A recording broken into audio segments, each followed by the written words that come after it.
Today's story is so intense it makes you question everything you think you know about strength, age, and survival. Set in the unforgiving heart of the Old West, where silence is often more lethal than gunfire.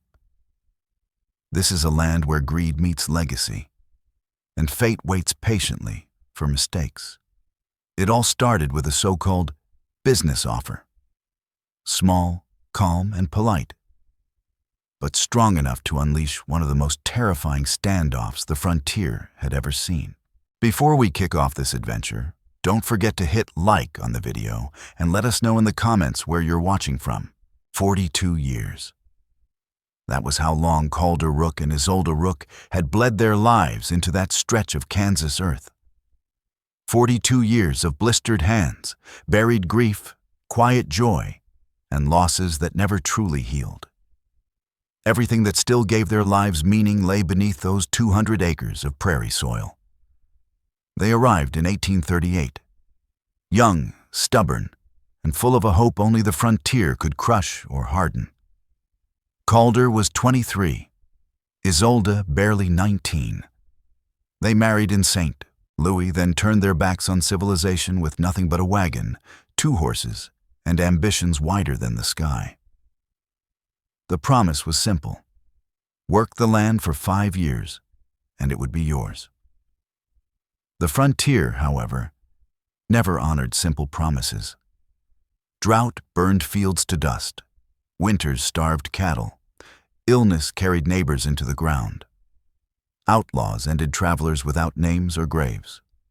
The land took everything, and returned only what a person was strong enough to claim. Calder and Isolde learned quickly how to claim. The West rewarded strength and punished hesitation. They adapted. They hardened. They became something most people never understood. Before marriage, Calder had ridden as a Texas Ranger. 5 years of tracking fugitives, enforcing brutal justice, 37 confirmed kills. He learned early that controlled violence could protect the innocent, that mercy belonged only to those powerful enough to survive it. Isolde came from different stock, frontier blood, a trapper for a father, a woman toughened by hardship for a mother. She held a rifle at 6, hunted by 8, tracked by 10, and fought by 12. At 14, she killed a man who tried to take what was not his. One clean shot to the heart. No pause, no remorse, no consequences. That was frontier law, direct, final, and fair. They raised 3 children on that land. 2 were buried before adulthood. Fever, sickness, the usual toll. Their daughter Rook lived. She married well, moved west to California, rode often, returned when she could. Life moved on, as it always did. Now Calder was 65, Isolde 61. Their bodies carried the cost, silvered hair, weather-cracked skin, joints that protested every morning. But their eyes stayed sharp, their hands steady, their minds calculating. Speed had faded, wisdom replaced it. A fair trade, the Rook ranch had prospered. Strong water rights, fertile grazing, and a position between 2 growing towns. Valuable land attracts attention. Attention brings desire. Desire brings men. They arrived on a Tuesday. 6 riders led by Breck Holloway, 30 years old, ruthless, ambitious. The Holloway spur had built its reputation by forcing sales, weaponizing fear, bending the law when useful and ignoring it when not. They rode onto Rook land at sunset, confident, arrogant, certain this would be easy. An aging couple, an isolated ranch, another piece for Holloway's growing empire. They were wrong about everything. They just hadn't learned it yet. Before the trouble turns, take a moment to like this video if the story has you hooked.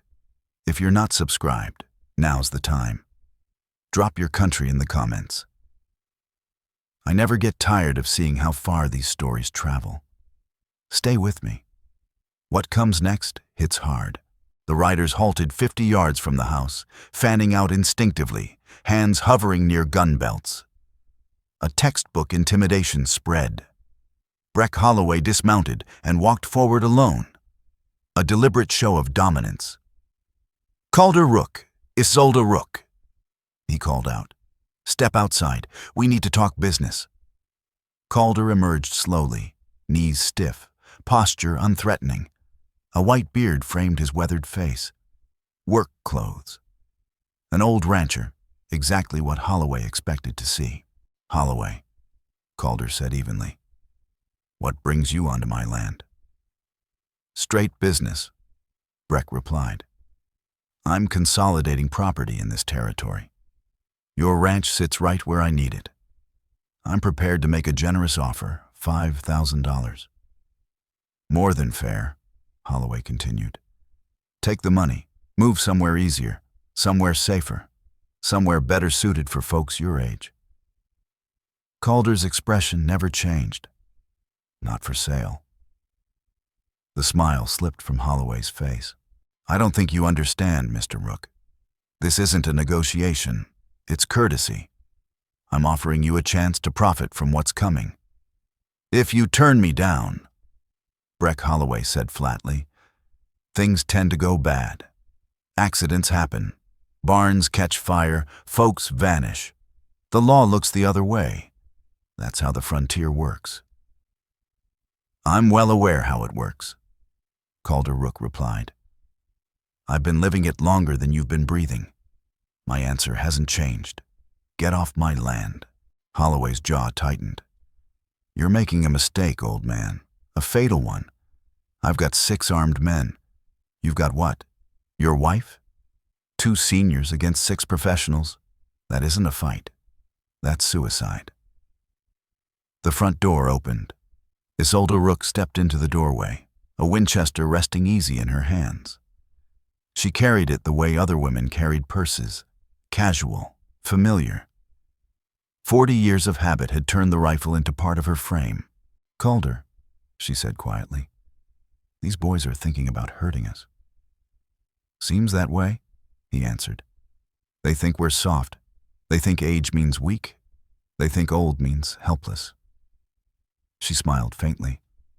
"Funny thing, I thought the same about them." "Young means reckless," Isolde went on. "Confident means careless. Healthy means they've never been truly tested." She glanced toward the riders. "Want to test them?" Calder's mouth curved into a thin, predatory smile. "Maybe we should." He brought his hands forward from behind his back, 2 double-barrel shotguns, 1 in each grip. Both hammers cocked, both barrels loaded, 4 blasts waiting to tear the world apart. Isolde lifted her Winchester and settled the sights on Breck Holloway's chest. 50 yards, clean line, an effortless shot. She'd fired harder ones in pitch darkness during encounters with Talon. This was nothing more than practice. The men of the Holloway spur froze. Calculations shifted. Confidence drained. An easy score turned into a killing ground. "Now," Calder said calmly, "let's talk about how things really work out here." Holloway's certainty collapsed. He'd expected fear, pleading, bargaining. Not this. Not 2 gray-haired figures armed and utterly ready. Not the dead calm of people who had killed before, and would again without hesitation. "You're bluffing," Holloway said. "You won't shoot. Murder brings marshals. Federal attention, consequences you can't outrun. Self-defense isn't murder," Isolde replied, her tone as mild as small talk. "You trespassed. You issued threats. Your men reached for their guns first.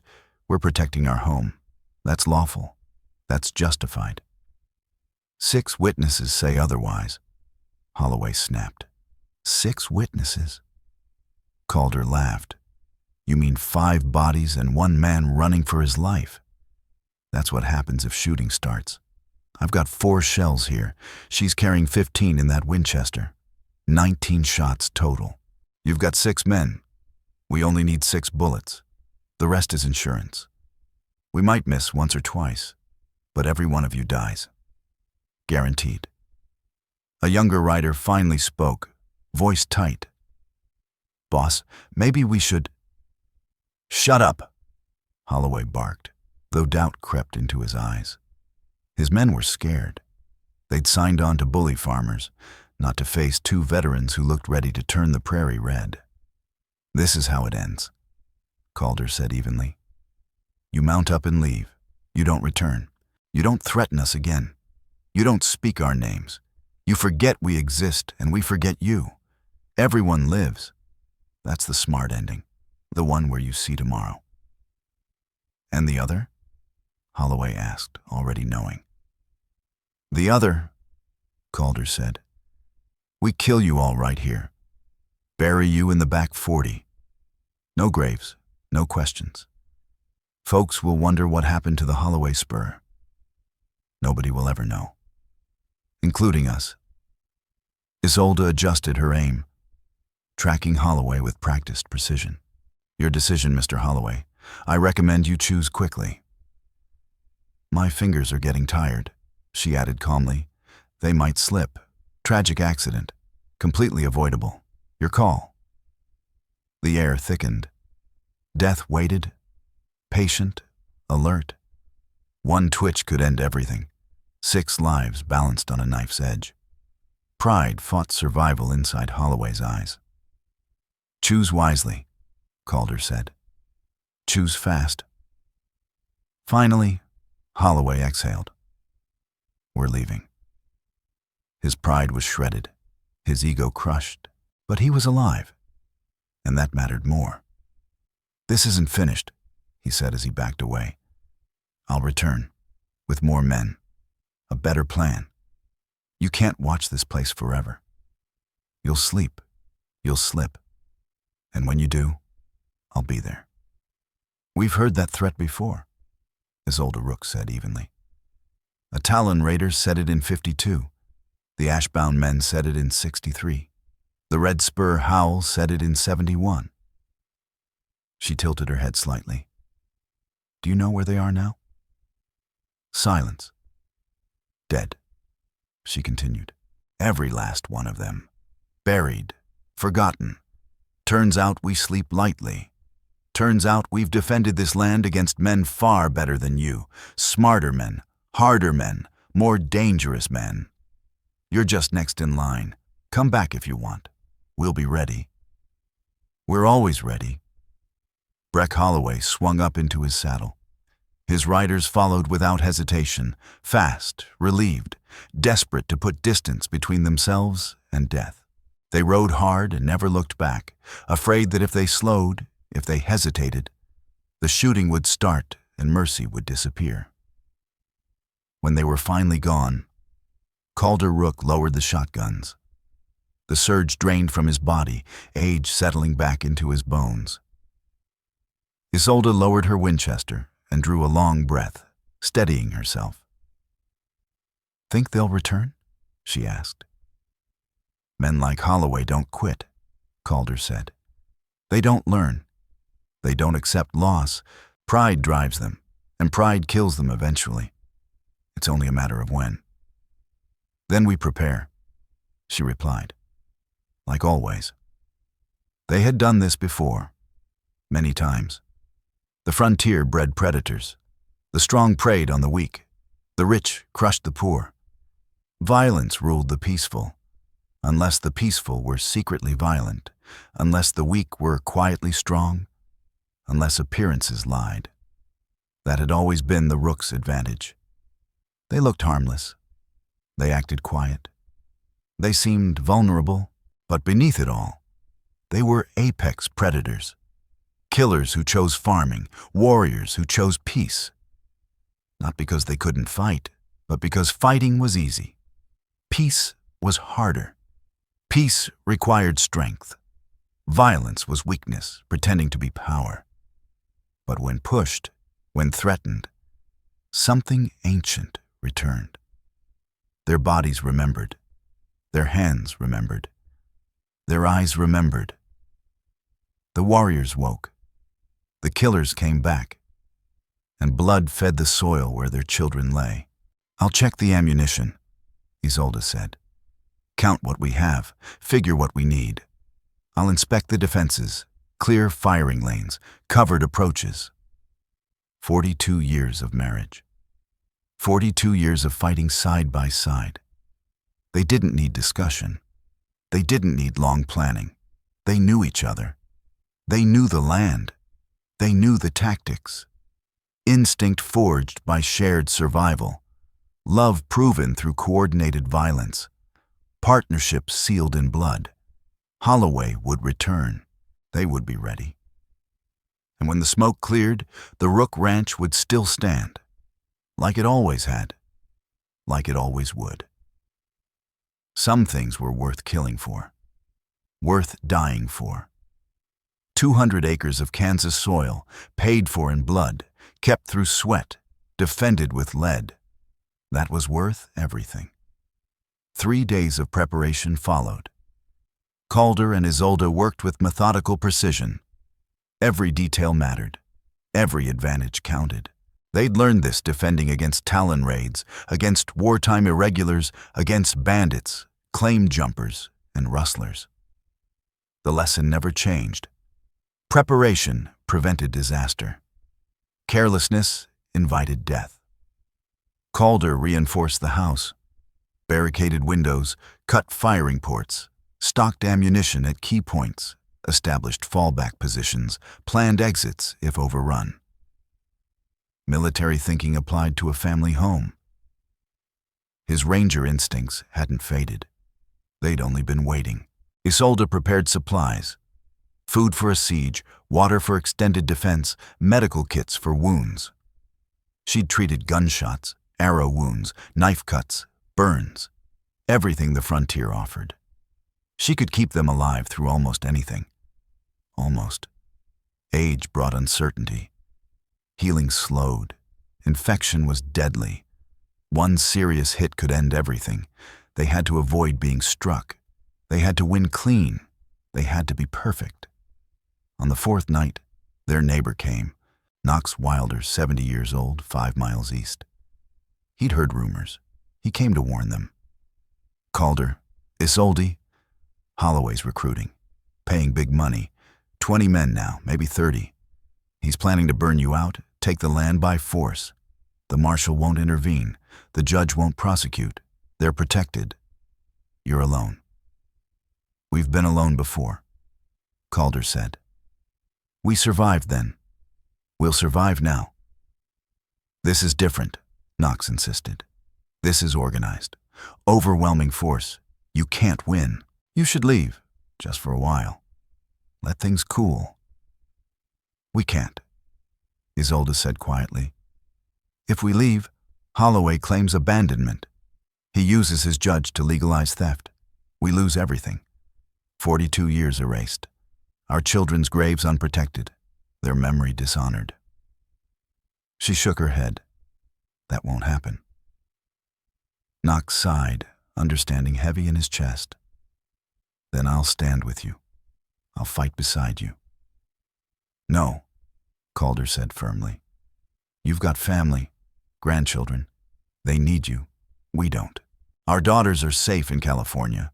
We're the end of the line. This is our fight, our choice, our consequences. You stay out. Stay alive. Remember us truthfully. That's how you help." Knox left, sad, respectful, relieved, despite his shame. He wasn't a warrior, never had been. Just a farmer. A survivor. A man who avoided violence when he could. The Rooks were different. They had embraced violence, mastered it, become it, not because they wanted to, but because the frontier demanded it, because peace required the capacity for war, because love required the willingness to kill.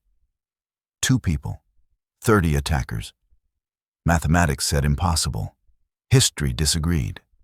They had beaten worse odds before. They would do it again, one last time. One final stand, one perfect defense. A legacy written in gunpowder and blood. They came at dawn on the 5th day. 32 men. Breck Holloway led them. Professional gunfighters, mercenaries, men who killed for pay. No loyalty, no honor, only profit. Dangerous in numbers. Cowardly alone. From inside the house, the Rooks watched. They counted. They measured distances. They marked angles. They identified threats and set priorities, the same method they'd used for decades. Violence was mathematics. Timing, ammunition, psychology, emotion killed, logic saved. 32, Isolde said. More than expected, still not enough. How many before they break? Calder asked. 10, maybe 12, she answered. Hired guns run when the risk outweighs the pay. Kill a third, the rest scatter. Simple economics. So 12 between us, Calder said. You take 8, I take 4. That work? I'll take 10, Isolde replied. Save your shells. The shotguns are for close quarters, if they breach the house. If they breach the house, the Winchester gives me the distance, Isolde Rook said quietly. I can reach them long before they reach us. Calder Rook nodded. Roles assigned, strengths matched to necessity. She had always been the better shot. Steadier hand, cooler nerves, a sharper eye. He was the tactician, reading angles, predicting movement, anticipating mistakes. Together, they were complete. Apart, exposed. That balance was why the marriage had worked. Complementary instincts covering each other's limits. Breck Holloway's voice rolled across the yard, carried by the stillness of the morning. Rook, last chance. Surrender the land, walk away, and live. Fight us and die. You're outnumbered 30-2. Be reasonable. Calder stepped onto the porch alone, fully visible, perfectly exposed. A target in theory, untouchable in fact. Isolde's Winchester tracked every man below him. Any hostile motion meant death. They knew it. She had proven it. Her reputation had arrived before her. Some of the hired guns had heard the stories. The Rook Ranch was whispered about in certain circles. A place where gunfighters vanished. Where arrogance met reality. Where an old couple had killed men far better than the one standing here now. You're trespassing, Calder called back. Leave immediately. This is your final warning. The next man who moves with intent dies. Then the next. Then the next. Keep advancing, and we keep killing. Simple math. Simple choice. Simple consequences. You can't kill 30 men, Holloway shouted. I don't have to, Calder replied. I only need to kill enough that the rest lose their nerve. Ask yourselves, how many of you are willing to be in the first group? The ones who die proving us wrong. See how many volunteer. Silence followed. Boots shifted, eyes darted. The hired guns recalculated. Holloway's confidence thinned. The old couple wasn't acting afraid. They weren't acting cornered. They looked ready, almost eager. As if they had been waiting for this moment. As if this was the final exam they'd always known would come. And they were smiling. That was the worst part. The first shot came from Holloway's left flank. A young gunfighter, impatient, foolish, trying to be a hero. One clean kill, a quick bonus, instant reputation. He earned a bullet through the chest. Isolde's Winchester cracked once. The man collapsed before he hit the ground. Center mass. No suffering. Fast. Professional. Exactly as intended. Anyone else? Isolde's voice carried. Cold, calm, absolute. Anyone want to test the stories? Step forward. Volunteer. Die brave. Die stupid. Die young. No one moved. The corpse served its purpose. Proof, warning, demonstration. The Rooks weren't bluffing. They weren't exaggerating. They weren't afraid. They were lethal, proven, real. Holloway tried to rally them. That's one shot. She's got 14 left. Rush them, overwhelm them. They can't stop all of us. But mercenaries did the math differently. 14 shots meant 14 dead men. Who wanted to be one of them? Not the ones in front. They'd die first, not the ones in back. They'd look like cowards. No one wanted to be first. No one wanted to be obvious. Tell you what, Calder called out. Let's make it interesting. First 10 men who charge, Isolde shoots. The next 4 I handle. He raised the double-barrel shotguns. 4 shells, 4 men. Close range. Brutal deaths. Loud. Slow. Nothing like her clean kills. You'll scream, Calder continued evenly. You'll beg. You'll take minutes to die. Still interested? More shifting, more doubt. Holloway's control slipped. These weren't soldiers. They weren't believers. They weren't willing to die for someone else's ambition. The numbers no longer worked. The risk outweighed the pay. Simple economics. 3 men broke first. They mounted their horses and rode hard. No excuses, no apologies. Just instinct. Survival. Holloway screamed after them, threatened them, offered more money. They didn't look back. Smart men, living men. 29 now, Isolde observed calmly. Getting more reasonable, more manageable. Keep talking, Calder, she added. You're good at this. I'll keep shooting anyone who gets stupid. Another man moved. Not fleeing, not attacking, just shifting position, nervous and unsure. The Winchester cracked again. The man dropped with a shattered leg, screaming. Alive. On purpose. A precise reminder. I can kill, Isolde called out, or I can cripple. I can cripple, Isolde Rook called out evenly. Your outcome depends on your behavior. Be smart, be still, be quiet, or be next. 28 men remained, every one of them frozen, everyone terrified, everyone quietly reconsidering his line of work. The old couple was winning, not through numbers, but through fear, skill, and absolute certainty. Psychological pressure backed by lethal proof. The perfect defense. Breck Holloway's empire was cracking, and the real fight hadn't even begun. Enough, Holloway shouted, desperation replacing bravado. You can't hold forever. You'll run out of ammunition. You'll make mistakes. You'll get tired. We have time. We have numbers. A shotgun roared. Calder Rook fired straight into the air. The blast rolled across the prairie like thunder. Birds scattered, horses reared, men flinched. The sound wasn't meant to kill, only to promise what came next. We've had 42 years to prepare, Calder said calmly. Ammunition stockpiled, powder stored and maintained.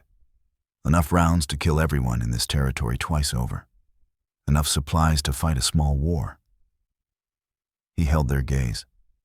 Every threat we faced, every attack we survived, every lesson we learned, led to this moment. Against you. And you think you can outlast us? Outsmart us? Outlast 2 people who've survived everything the frontier could throw at them for 4 decades? Calder's voice hardened. You're not just wrong. You're delusional. The Winchester cracked again. A different man went down, his legs shattered, his scream tearing the morning open. That's 2 crippled, Isolde said. I can keep going if you prefer.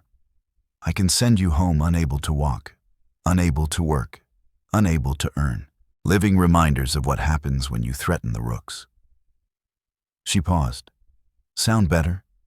Should I start with kneecaps, ankles, elbows? I'm flexible. Tell me what you want. 5 more men broke formation and ran. The numbers kept shrinking.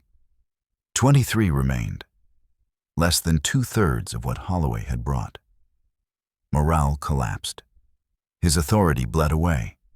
The hired guns remembered why they avoided hardened targets, why they preferred soft victims, why profit stopped mattering once death became likely. Holloway tried a new angle. Fine. Keep the land. We'll leave. Permanently. No revenge, no retaliation. Let us walk away. Everyone lives. Deal. No deal, Calder said flatly. You threatened us, he continued. You brought an army to our home. You tried to steal 42 years of work.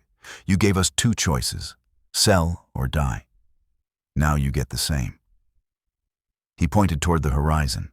Leave this land permanently. Leave the territory. Never return. Never threaten anyone again, or die here, right now. Those are your options. Choose. That's not fair, Holloway snapped. Isolde laughed, a short, bitter sound. Fair, she said. You came to rob us, to threaten us, to force us from our home, and you want fair? Mercy? Consideration? She shook her head. Fair died in 1838, when the first Talon raiding party attacked our wagon. Fair is an illusion. Power is reality. Her rifle never wavered. Right now, we have the power. We have the weapons. We have the skill. We have the will. And we're deciding your fate, not negotiating it. We've decided. She leaned forward slightly. Leave forever, or die immediately. No other choices. 10 seconds passed. Silence crackled. Death hovered close. Every man calculated, life or pride, survival or loyalty, tomorrow or nothing. Then Breck Holloway made a choice. He drew, fast, clean, professional. He'd killed men this way before. Speed and surprise, the trick that usually worked. Isolde fired. The bullet shattered his wrist. The gun flew free. Holloway screamed and collapsed, clutching the ruin of his hand. Blood poured. Bone showed. Tendons hung loose. A career-ending wound. A permanent end. He would never shoot again. Never draw again. Never threaten anyone again. That was his choice, Isolde said calmly. He chose death. I chose mercy. She lowered the rifle just enough for them to see her eyes. He lives, but he's finished, broken, a warning to others. Her voice hardened. Now the rest of you. Choose, quickly. My patience is gone. My mercy is empty. The next man who moves wrong dies, completely. I'm done being kind. The remaining men dropped their weapons, every one of them, at the same moment. No debate, no hesitation. Pure instinct. Hands went up. They surrendered. Completely. They were finished. Defeated not by numbers or superior firepower, but by will, by resolve. By two people who refused to yield, refused to be frightened, refused to lose. Gather your wounded, Calder Rook ordered. Collect your dead. Take Breck Holloway with you and ride out. If we ever see any of you again, any of you, we shoot on sight. No warnings, no questions. Understood? Nods followed. Silent agreement, immediate compliance. They loaded the injured, lifted the bodies, hauled Holloway into a saddle. He screamed and cursed the whole time, threats spilling from his mouth. But no one listened. His authority was gone, his reputation shattered, his empire dead. All of it undone by two old people with guns and an absolute refusal to surrender. They rode away slowly, carefully, terrified that a sudden move might spark another volley, another death. The Rooks watched until the riders disappeared beyond the horizon, then waited longer, ensuring there was no ambush, no trick, no final act of desperation. At last, Isolde Rook lowered her Winchester. Calder set down the shotguns. The fight was over. The threat ended. Victory, again as always. How many rounds left? Calder asked. 11, Isolde replied. I fired 4. I could have kept going. Could have ended all of them if it came to that. Think they'll return? No, she said. They're broken, humiliated. Men like that don't come back, thus they avoid, they forget. They pretend it never happened. We're safe for now. Calder nodded.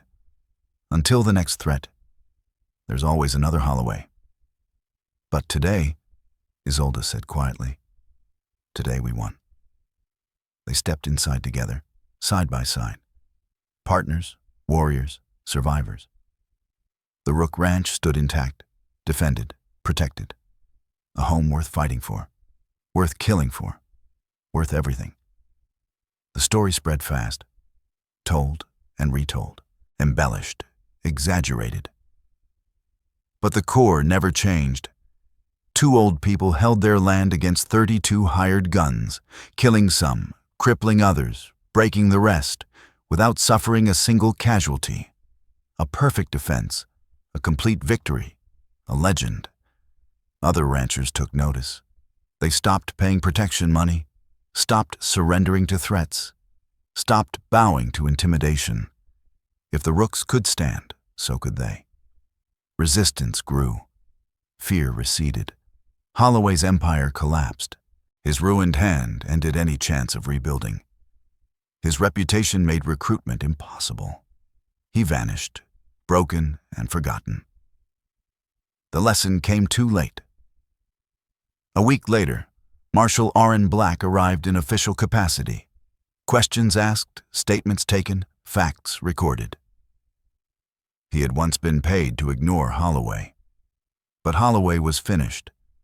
The money had stopped. So the law finally worked.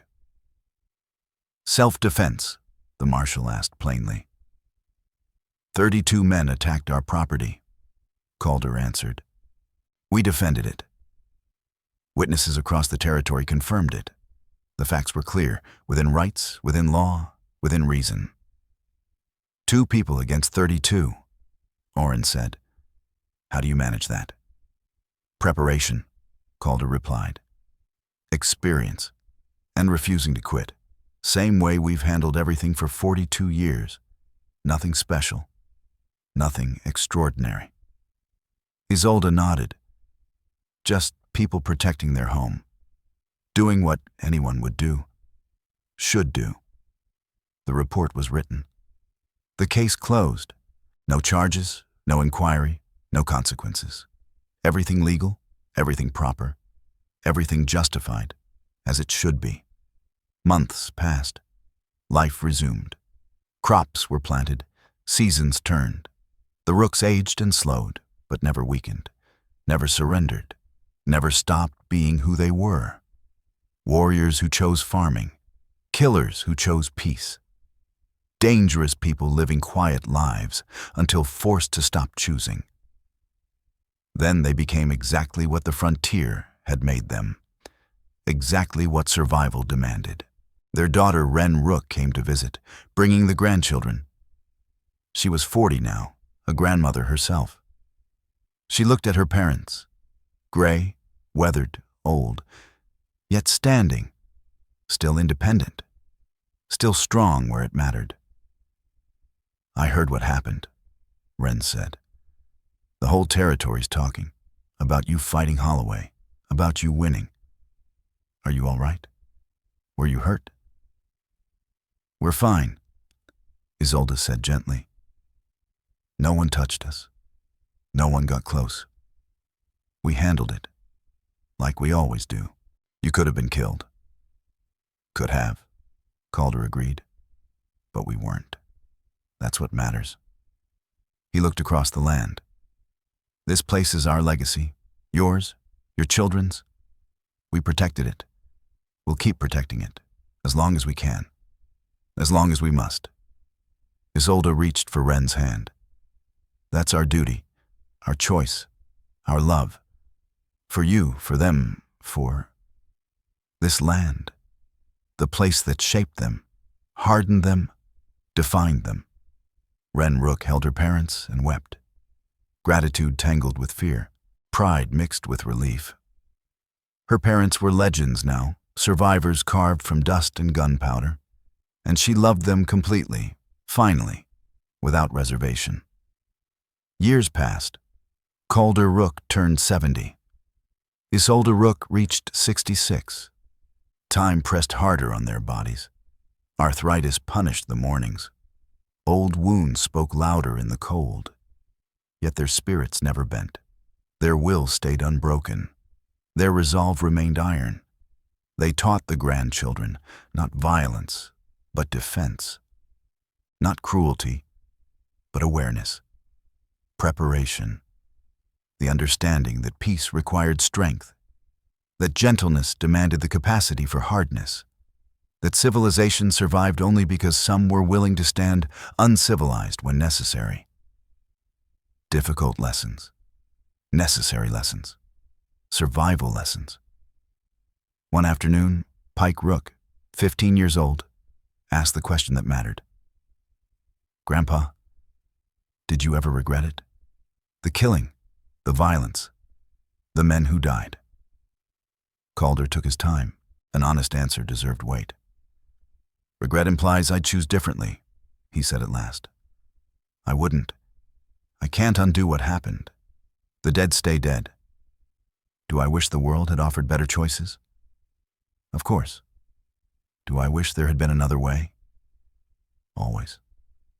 He looked across the fields. But given the moment, the threat, the options available, I'd make the same decisions, every time. That isn't pride. It's acceptance. We did what we had to. We survived when others didn't. We protected what mattered when others wouldn't. That has to be enough. "But you killed people," Pike pressed. "Doesn't that haunt you?" "Every day," Calder said quietly. "Every night. I see their faces, hear their voices, remember their names. They're with me, always. That's the cost. Violence leaves a debt you carry forever." He met the boy's eyes. Carrying it doesn't mean avoiding it was possible. Sometimes all you have are bad choices. You choose the least terrible one. You accept the consequences. You keep living. You try to be better tomorrow than you were yesterday. That's all any man can do. Isolde added her voice, steady and sure.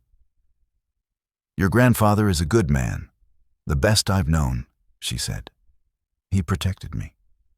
Protected you. Protected everyone he could.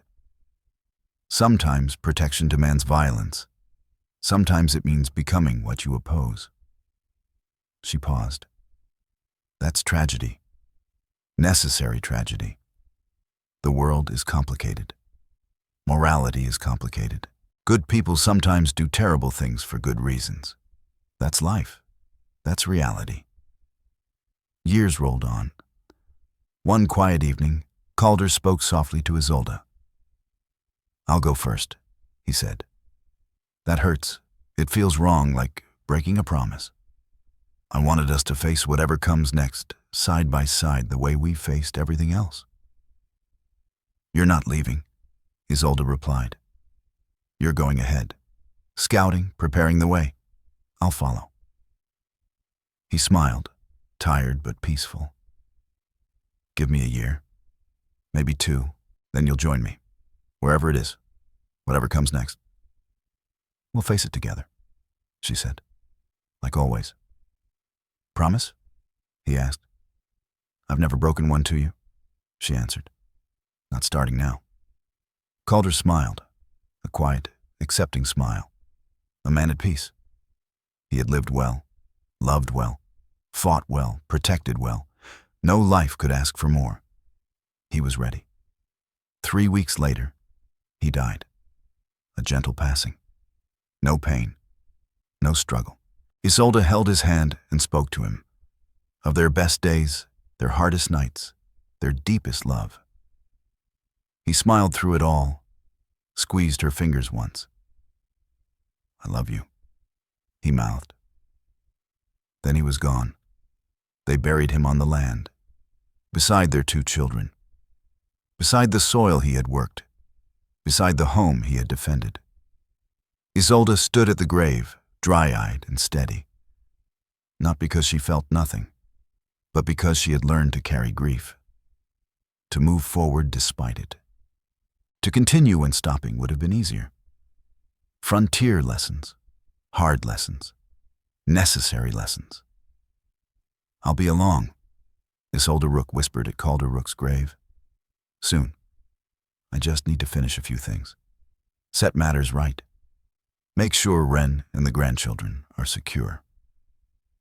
She rested her palm on the earth. "Then I'll come. We'll be together again. Forever. That's a promise. That's certainty. That's love." She kept working, kept guarding the land, kept living, not because she wished to, but because she had promised. And Isolde Rook never broke promises, not to the living, not to the dead, least of all to Calder. 18 months after Calder passed, Isolde followed him. 77 years old. She died in her sleep, peaceful, natural. Time simply finished with her. Her body stopped. Her heart rested. Her life ended. The same house, the same bed, the same place she had slept beside Calder for 61 years. It felt right, fitting, poetic. Ren Rook arrived for her monthly visit and found her mother gone, still cool and calm, at peace. A note lay on the nightstand, written in Isolde's steady hand. Final words, final instructions, a final goodbye. "Ren, don't grieve too hard. I lived long. I loved deeply. I fought when I had to, and I won more than I lost. I protected what mattered. That's enough. More than enough. I'm with your father now. At last. Together again. That was all I wanted. All I needed.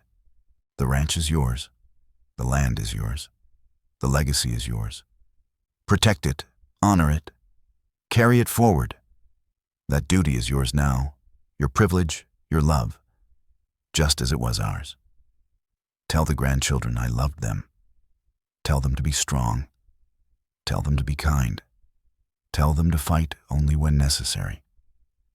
But when it is necessary, fight with everything you have. That's the lesson. That's the wisdom. That's what we learned, what we lived, what we died protecting. All my love. Forever. Mom." The funeral drew hundreds. People from across the territory. Those they had helped, those they had defended, those who had heard the stories and taken strength from them. They came to honor, to remember, to celebrate lives well lived. Isolde was buried beside Calder, beside their children, on the land they had worked, defended, and loved. 3 generations now rested in Kansas soil, family, legacy, memory, bound together, permanent, meaningful. The grave marker was simple and true. Calder Rook, 1813, 1888. Isolde Rook, 1819, 1890. Together in life, together in death, together always. Defenders of home, protectors of family, warriors for peace, beloved by all who knew them, feared by all who threatened what they loved. Ren Rook and her family kept the ranch. They honored the memory. They continued the work. The Rook property became a symbol of resistance, of resolve, of love expressed through protection, of ordinary people choosing to do extraordinary things. A reminder that a home is worth defending, that land is worth fighting for, that family is worth dying for, that some things rise above profit, above convenience, above safety, and are simply right, simply necessary, simply everything. The stories endured, passed from generation to generation, and so did the lesson. They were the old couple who faced 32 men and prevailed, who overcame impossible odds, who never bent, never fled, never surrendered, who guarded their home to the last breath, and loved one another so completely that even death could not divide them. They proved that age did not equal weakness, that gray hair did not mean helplessness, that the elderly could be dangerous, could be deadly, could be exactly what evil feared most. Today, the Rook Ranch remains in family hands. 5th generation now. Ren Rook's great-great-grandchildren still work the land. The same soil, the same legacy, the same resolve. The house has been restored, maintained, preserved. Bullet scars from that dawn fight remain visible, kept as reminders, as memorials, as lessons.